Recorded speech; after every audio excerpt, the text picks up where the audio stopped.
perkenalkan nama saya Nyoman Putri Mani. Saya dari kelas T dengan NIM 24020204988. Kalian tahu gak sih konflik itu apa?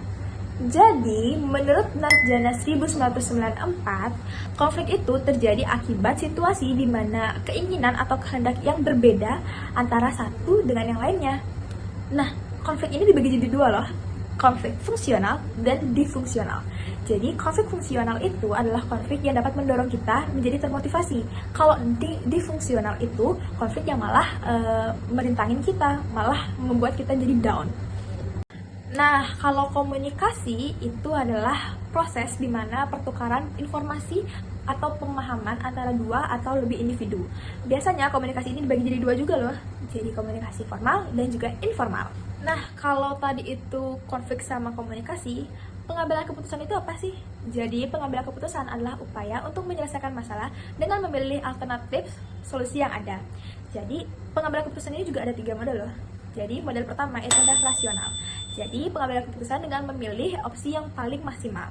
Lalu yang kedua adalah kreativitas. Ini menggabungkan gagasan-gagasan dengan satu cara yang unik. Nah, kalau yang terakhir itu adalah intuisi. Jadi, ini pengambilan keputusan berdasarkan perasaan atau pengalaman. Ini biasanya diambil tanpa sadar loh. Nah, adapun tantangan dalam pengambilan keputusan yang pertama adalah tekanan waktu. Jadi, deadline yang mepet ini membuat pengambilan keputusan menjadi tergesa-gesa. Lalu yang kedua adalah dominasi individu yang tertentu. Jadi, jika salah satu individu terlalu mendominasi, maka pengambilan keputusan menjadi tidak inklusif. Lalu yang ketiga adalah kurangnya partisipasi. Jadi, pengambilan dapat diambil secara individu maupun secara langsung tanpa adanya diskusi dengan tim yang bermasalah. Nah, kalau ada tantangan, berarti juga ada strategi. Nah, strategi pengambilan keputusan yaitu ada 2. Yang pertama itulah gunakan sistem voting. Lalu yang kedua adalah diskusi terbuka dan juga komunikasi yang aktif.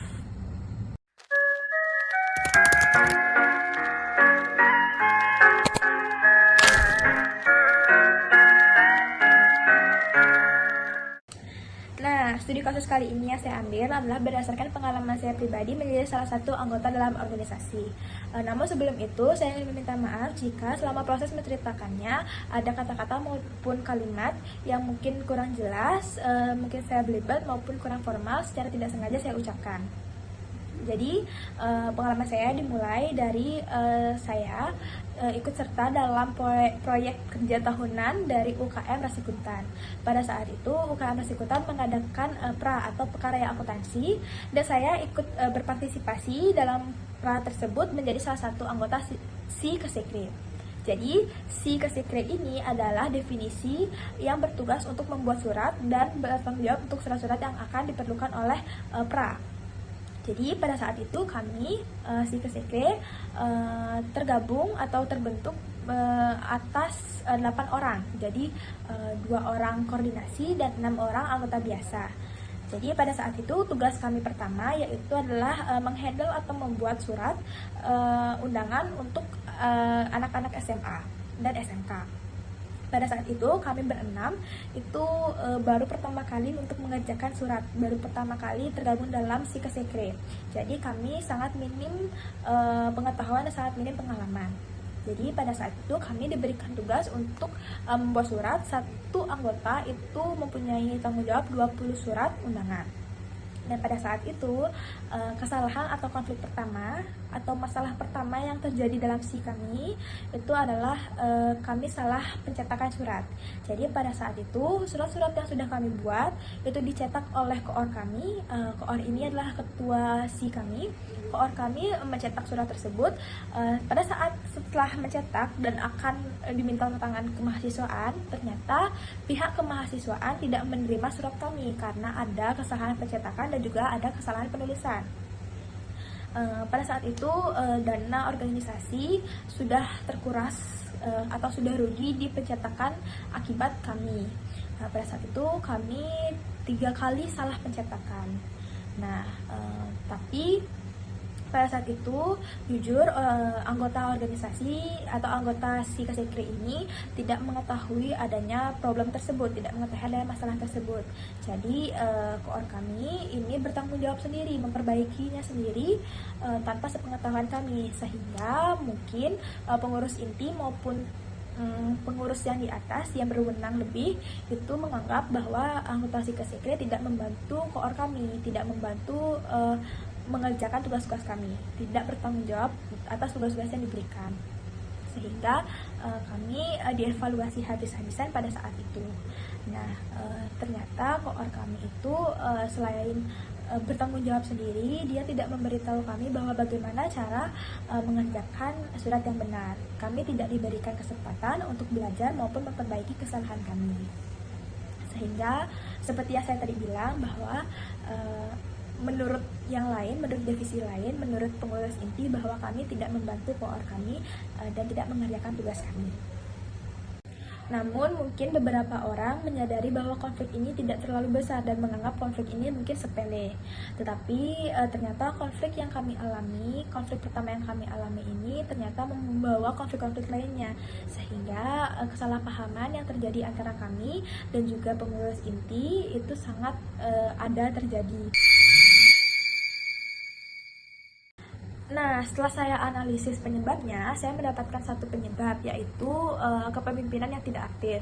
Melalui teori Language Leadership Style Theory, ini tidak adanya pengarahan dapat menurunkan kinerja anggota karena bingung harus berbuat apa, sehingga anggota tidak tahu spesifik tugasnya. Ini menurut saya sangat relate penyebabnya dengan apa yang terjadi, karena kami tidak mengetahui apa yang harus kami kerjakan karena tidak adanya arahan yang jelas dari koor kami, karena koor kami mengerjakan itu sendiri sehingga kami tidak tahu harus mengerjakan apa. Nah, selain penyebabnya adalah kepemimpinan yang tidak aktif, saya menyadari bahwa adanya beberapa penyebab lainnya. Penyebab lainnya adalah komunikasi yang kurang efektif. Jadi pada saat itu kami menyelesaikan masalah kami hanya dengan sebatas grup chat dan tidak adanya komunikasi yang lebih intens dan juga penyelesaian masalahnya lebih baik. Nah, selain itu, koor kami juga mengambil keputusan secara sepihak. Jadi mengambil keputusan karena tekanan waktu dan juga tanpa adanya diskusi. Nah, sebagai contohnya itu, koor kami itu memilih untuk mengerjakan atau memperbaiki suratnya sendiri tanpa adanya komunikasi dengan anggota lain untuk membantunya. Jadi itu karena ada tekanan waktu, karena deadline yang sudah mepet, jadi beliau berpikir bahwa beliau lebih baik menyelesaikannya sendiri tanpa ada bantuan orang lain. Nah, selain saya menganalisis penyebab, saya juga menganalisis dampak dari konflik ini. Jadi, dampak yang saya dapat itu adalah citra dari tim ataupun si kami itu buruk di mata divisi lain maupun di mata pengurus inti. Jadi, melalui teori organization citizenship behavior theory, ini mengatakan bahwa anggota organisasi yang tidak menunjukkan perilaku baik akan berpengaruh negatif kepada organisasi. Jadi itu dapat kami rasakan karena salah satu anggota kami, yaitu koor kami, ini mungkin menunjukkan sikap yang kurang baik sehingga tim kami itu terlihat buruk di mata organisasi lain atau di mata definisi lain. Selain itu, mungkin karena kami dilihat tidak bekerja, itu membuat dampak negatif bagi tim kami. Selain itu, dampaknya adalah kami kehilangan semangat dan juga kehilangan komitmen kami terhadap organisasi. Saya juga menganalisis solusi dari konflik ini. Jadi, solusi yang pertama yaitu melakukan evaluasi kerja tim secara terbuka dan berkala. Solusi yang saya temukan lainnya adalah terapkan kepemimpinan partisipasi.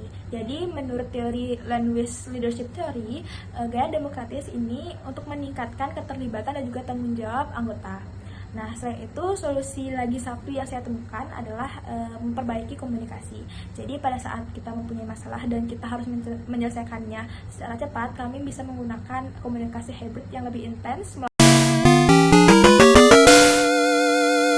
Akhir kata dari materi saya, kesimpulan yang dapat saya sampaikan adalah masalah dalam organisasi bukan hanya karena individu yang tidak bertanggung jawab, tetapi juga bisa karena kurangnya peran dan juga komunikasi yang efektif. Dengan memahami konsep konflik, konsep komunikasi, pengambilan keputusan, dan juga perilaku organisasi, ini dapat membuat kami lebih baik, lebih profesional, dan lebih efisien ke depannya dalam berorganisasi. refleksi diri atau pembelajaran yang bisa saya ambil dari materi-materi yang sudah saya baca ini bahwa keberhasilan organisasi bukan hanya soal kerja keras, tetapi juga memahami bagaimana perilaku individu dalam organisasi dan juga menciptakan sistem kerja, lingkungan kerja yang aman, yang sehat, yang adil dan juga komunikatif. Akhir kata saya ucapkan terima kasih dan juga mohon maaf jika ada salah kata selama video ini berlangsung. Semoga video ini bermanfaat dan terima kasih.